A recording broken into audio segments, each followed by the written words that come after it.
Hello student, welcome back to competitive guider channel में आप सभी का स्वागत है। आज के इस वीडियो में क्लास 8 का political science chapter number first भारतीय संविधान के अभ्यास के सभी प्रश्नों का उत्तर करने वाले हैं। तो आप सभी बने रहें वीडियो पर, क्योंकि आज के इस वीडियो में हम इस चैप्टर का पूरा आंसर क्वेश्चन करेंगे।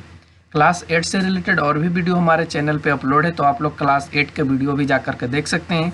यदि आप लोग चैनल पे नए तो चैनल को भी सब्सक्राइब कर लीजिए, क्योंकि इसी तरह के वीडियो का अपडेट आपको समय समय पर मिलते रहेगा जो आपके लिए इम्पोर्टेंट है और आप उससे पढ़ सकते हैं।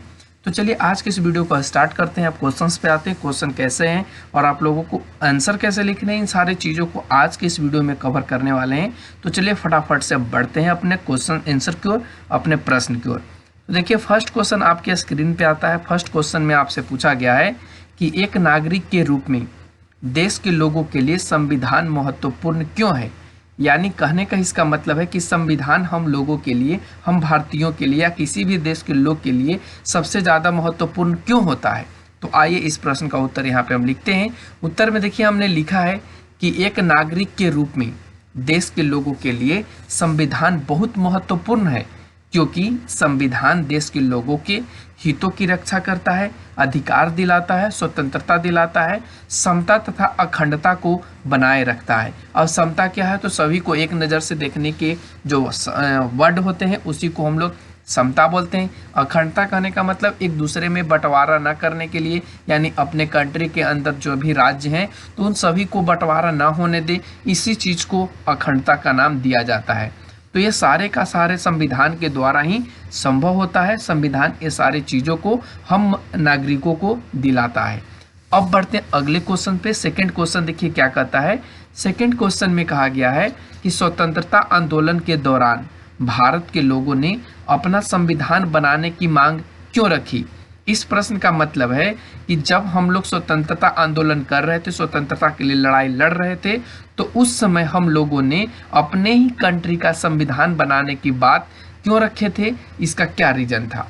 तो आइए इस प्रश्न का उत्तर हमने यहाँ पे लिखा है। उत्तर में हमने लिखा है कि भारत में स्वतंत्रता से पहले अंग्रेजी सरकार अर्थात अंग्रेजों का शासन था, जिसका शासन बहुत ही क्रूर था। लोगों को किसी भी प्रकार की कोई आज़ादी नहीं थी, और इतना ही नहीं, वो जो शासन करते थे वो दमनपूर्ण शासन करते थे। लोग उनसे त्रस्त हो गए थे और भारत के लोगों को ऐसा महसूस होता था कि जब तक अपना संविधान देश में नहीं लागू होगा तब तक हम लोगों को कोई बेहतर शासन प्राप्त नहीं होगा। और इस प्रकार स्वतंत्रता आंदोलन के बाद लोगों ने अपना संविधान बनाने की मांग को रखा और हमेशा अपने ही कंट्री का संविधान वो मानने के लिए तैयार भी हुए। अब बढ़ते हैं अगले क्वेश्चंस पे। अगला जो हम लोगों का क्वेश्चन है क्वेश्चन नंबर 3। क्वेश्चन नंबर 3 अच्छे से देखिए। इसमें कहा गया है कि भारत के संविधान में दिए गए मूल्यों में से आपको कौन से मूल्य सबसे महत्वपूर्ण लगते हैं, और अगर महत्वपूर्ण लगते हैं तो ऐसा क्यों लगते हैं। तो आइए इस प्रश्न का भी उत्तर हम यहाँ पे देते हैं।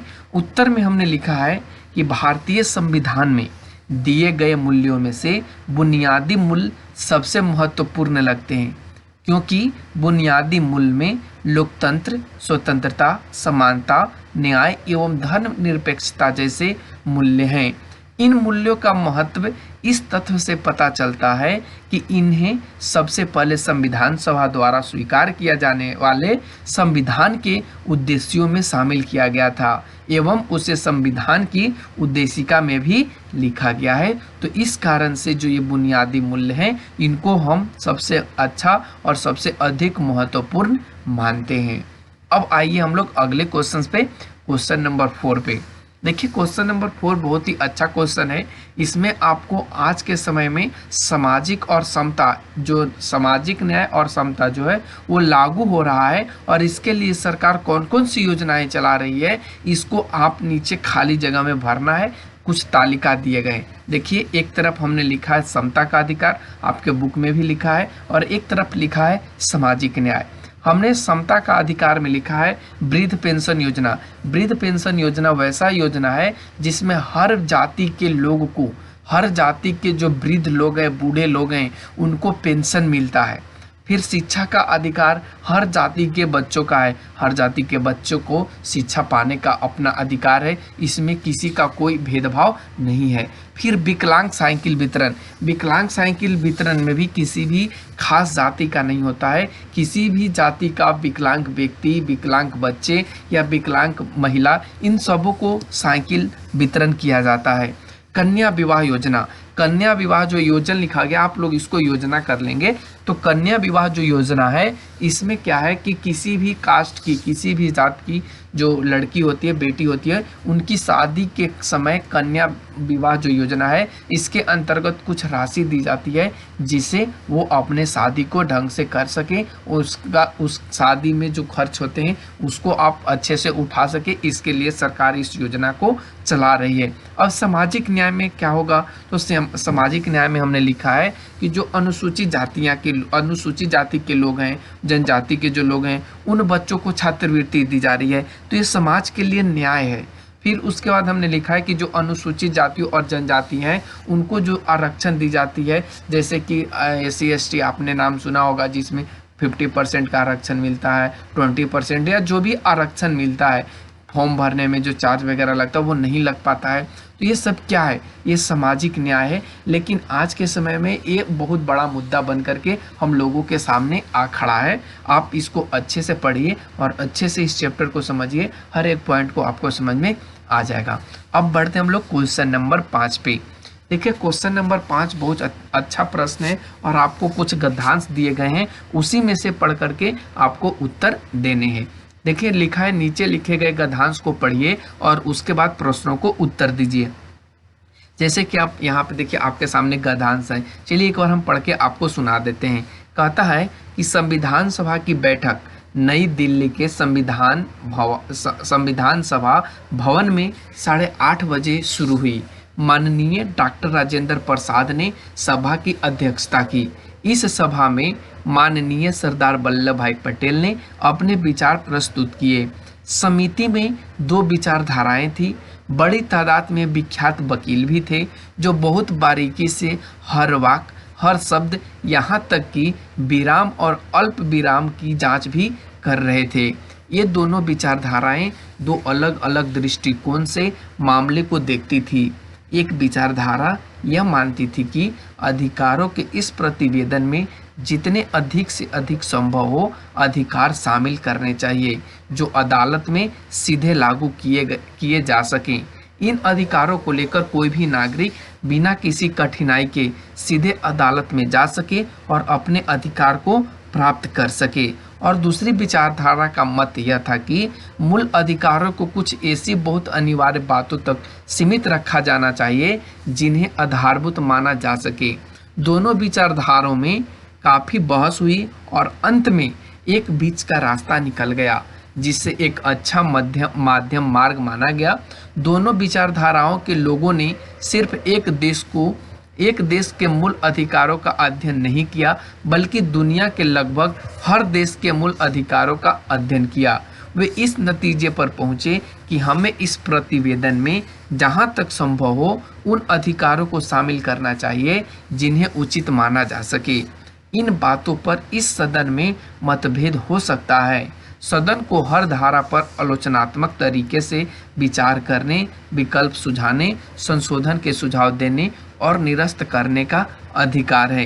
ये आपको गद्यांश दिए गए हैं, उसके बाद आपको यहाँ पे क्वेश्चन दिए गए हैं। क्वेश्चन फर्स्ट में कहा है कि संविधान सभा की मूल अधिकारों की समिति में कौन कौन से विचार प्रमुख रूप से उभर रहे थे। तो उत्तर में हमने लिखा है कि संविधान सभा की मूल अधिकारों की समिति में 2 विचारधाराएं प्रमुख रूप से उभर रही थी। एक विचारधारा यह मानती थी कि अधिकारों के इस प्रतिवेदन में जितने अधिक से अधिक संभव हो अधिकार शामिल करने चाहिए जो अदालत में सीधे लागू किए जा सके। इन अधिकारों को लेकर के कोई भी नागरिक बिना किसी कठिनाई के सीधे अदालत जा सके और अपने अधिकार प्राप्त कर सके। तो दूसरी विचारधारा का मत यह था कि मूल अधिकारों को कुछ ऐसी बहुत अनिवार्य बातों तक सीमित रखना चाहिए जिसे आधारभूत माना जा सके। तो यहाँ पे सिर्फ दो विचारधारा निकल करके उभर रही थी। एक वैसा जिसमें अधिकार दिया जाए और आप सीधे अपने अधिकार का जब हनन हो रहा है या आपके अधिकार को किसी न किसी तरीके से दखल दिया जा रहा है तो आप सीधे न्यायालय यानी अदालत के दरवाज़ा खटखटा सकते हैं। और सेकंड में कुछ बात तक ही सीमित रखा गया, तो ये विचारधारा निकल करके आ रही थी। इसका सेकंड क्वेश्चन में कहता है आप इनमें से किस विचार से सहमत हैं, और अगर सहमत भी हैं तो क्यों सहमत हैं।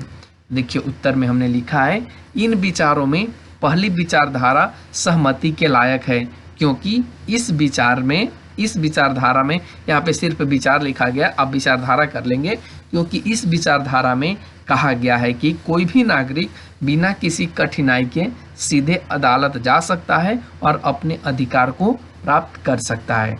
तो यहाँ पे ये जो विचार है वो बिल्कुल सहमति के लायक है, यहाँ पे सहमत होना बिल्कुल सही बात है। फिर उसके बाद आते हैं क्वेश्चन नंबर 3 पे। तो क्वेश्चन नंबर देखिए 3 कहता है कि संविधान सभा में सदस्य किस तरह किसी निर्णय पर पहुंचते थे, गद्यांश के आधार पर अपने शब्दों में लिखिए। तो देखिए उत्तर में हमने लिखा है कि इस गद्यांश के आधार पर ऐसा महसूस होता है कि संविधान सभा के प्रत्येक सदस्य हर एक मुद्दों पर बहुत ज़्यादा बहस करते थे और विचार भी करते थे तथा सभी के सहमति पर ही निर्णय लाते थे या निर्णय को रखते थे कि ये चीज़ संविधान में होनी चाहिए। तो यहाँ पे जो भी क्वेश्चंस था आपके चैप्टर में उन सभी का आंसर हमने आपको करा दिया है। आप लोगों को कैसा लगा ये वीडियो आप लोग कमेंट सेक्शन में कमेंट करके ज़रूर बताइए। तो आज के लिए बस इतना ही। Thanks for watching, take care, bye bye. फिर मिलते हैं हम लोग अगले वीडियो और अगले चैप्टर के क्वेश्चन आंसर के साथ। तब तक चैनल पे बने रहने के लिए चैनल को सब्सक्राइब जरूर करें। वीडियो अच्छा लगे तो लाइक एंड शेयर जरूर करें। Thanks for watching.